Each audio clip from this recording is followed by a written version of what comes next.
আসসালামু আলাইকুম। আমার নাম হলো মল্লিক নাসির এবং আজকে হচ্ছে আগস্ট মাসের 27 তারিখ।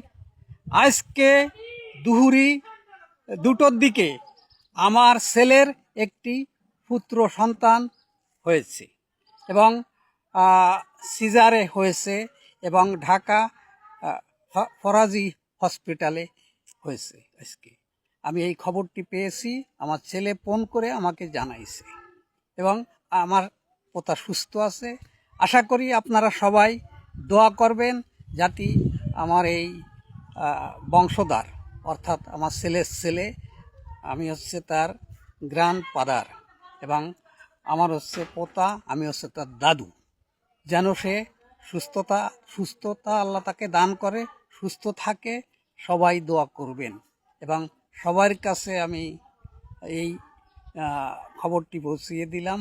সবাইকে দোয়া করার জন্য আমি আমন্ত্রণ জানালাম।